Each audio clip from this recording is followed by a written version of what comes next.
Bienvenidos a un nuevo vídeo en torno a la relación de la contratación pública con la crisis del coronavirus. Vamos a ver en esta ocasión lo relativo a las indemnizaciones, a las solicitudes ya de abono de los distintos daños que los contratistas están planteando. Y vamos a mencionar algunas cuestiones que considero que son interesantes ponerlas de manifiesto con la mayor prontitud posible.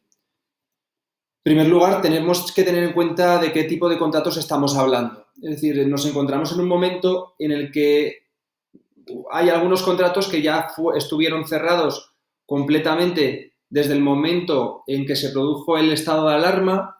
Es decir, a partir de ese momento se suspendieron estos contratos y hubo algunos otros que incluso lo fueron antes porque existió la orden o el hecho del cierre de edificios que imposibilitaron la prestación normal de esos contratos, ¿no? Sí que es cierto y es necesario mencionar que hay algunos contratos de limpieza o contratos de vigilancia o de mantenimiento que han sido excluidos de los mecanismos de suspensión, ¿vale? Luego veremos qué efectos genera ello también desde el punto de vista indemnizatorio.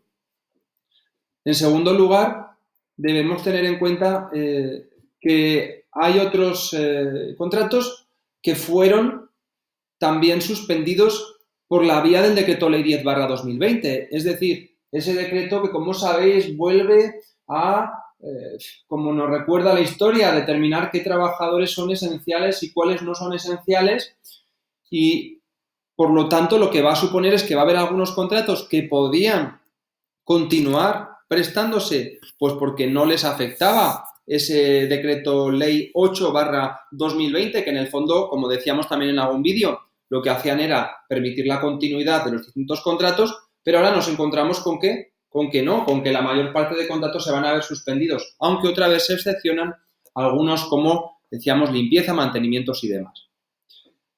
Y luego vamos a ver también las implicaciones que tiene de cara al contratista, no solo en relación con la administración, ¿no?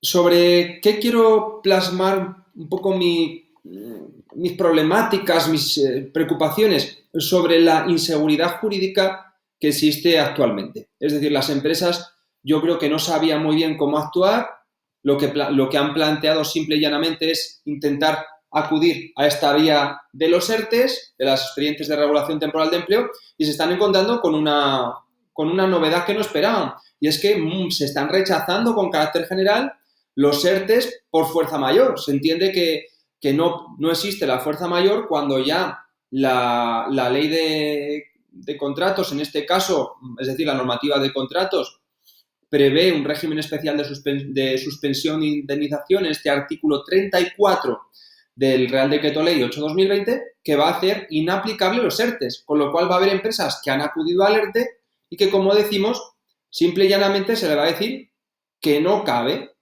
Incluso vamos a ver qué pasa con aquellos ERTEs que han sido concedidos a las empresas por silencio administrativo positivo, que es de 5 días, desde que la empresa solicita a la autoridad laboral su concesión. Son 5 días los que se tienen para contestar y si no hay silencio administrativo positivo, lo cual nos llevaría a una potencial revisión de oficio.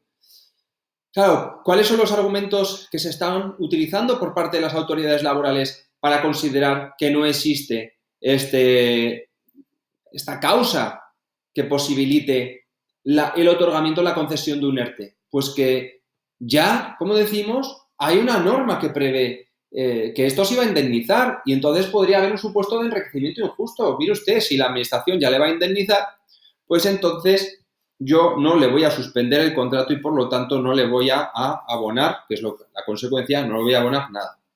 Claro, esto volvemos otra vez a lo mismo, a la gran inseguridad jurídica debida no a las personas que están tratando con todo su esfuerzo, entre los que ojalá yo me incluya, de intentar clarificar esto, sino de la ley, ¿no? No se entiende. Incluso me consta que no ha sido hasta esta semana pasada cuando se está precisamente comunicando a las autoridades laborales provinciales este criterio, que no estaba nada claro.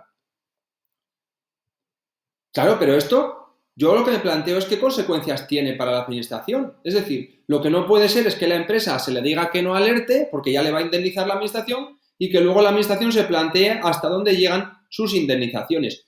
Aquí tenemos cuáles serían las indemnizaciones del artículo 34, ¿no?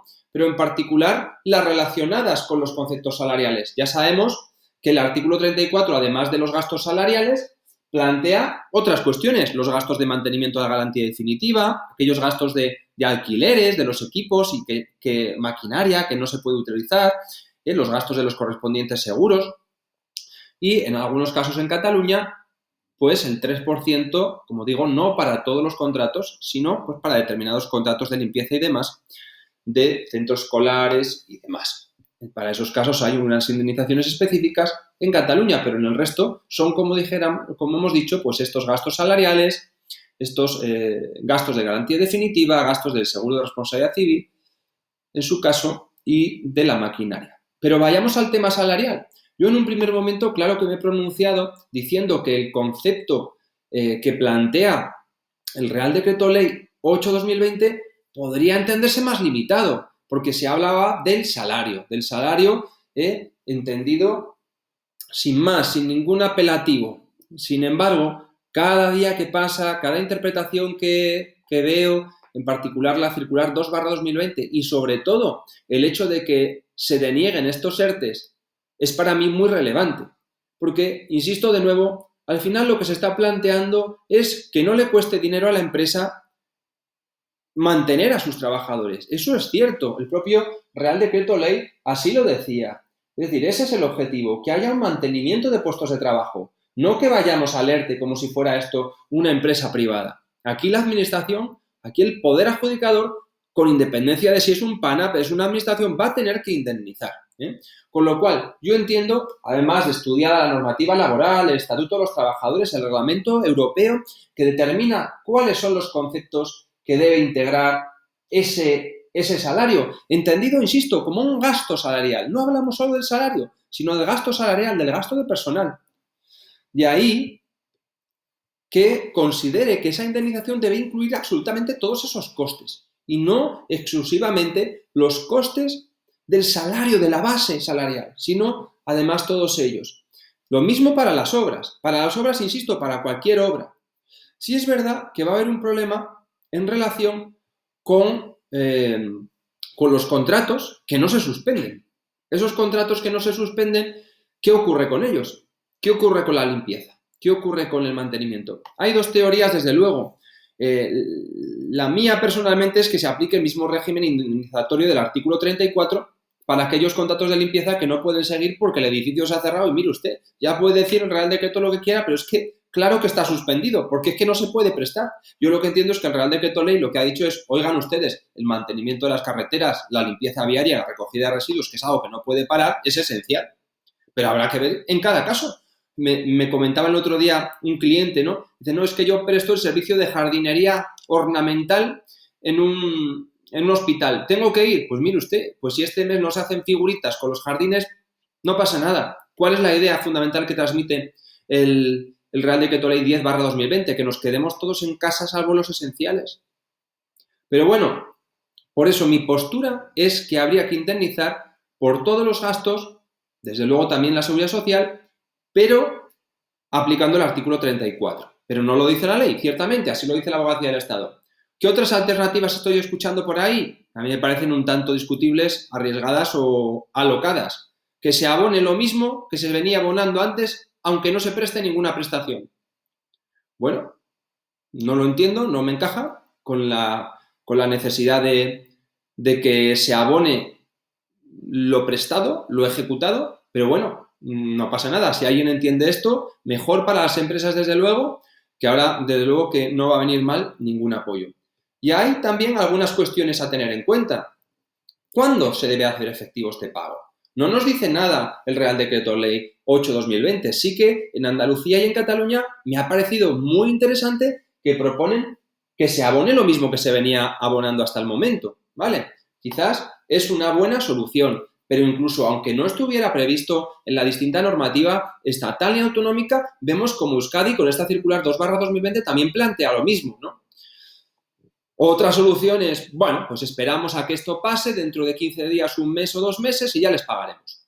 Bueno, yo creo que se puede ir abonando mes a mes las cantidades que las empresas nos digan que tienen presente como gasto, es decir, que acrediten que han gastado, que acrediten que les ha supuesto un gasto, un daño, podemos decir, el mantenimiento de esos trabajadores y, en definitiva, la suspensión de esos contratos también de medios materiales, o si lo hubiera, o de las otras cuestiones. Esa es una opción. Hay quien está diciendo, bueno, pues como verificarlo va a ser complicado, vamos a pagar automáticamente la factura a cuenta, vamos a pagar a cuenta de la liquidación final o de que esta situación acabe. Bueno, sería tan sencillo como en el acuerdo de abono, simplemente decir que esa cuenta a la espera de verificar y con la finalidad de garantizar la liquidez de las empresas.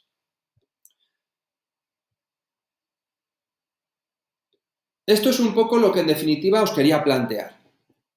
Y en resumen, lo que podemos concluir es que ante tal inseguridad jurídica, ante tal avalancha de normas, hay que fijarse en cuál es el objetivo. Mantener el empleo y mantener la liquidez de las empresas, sobre todo las que trabajan con la contratación pública.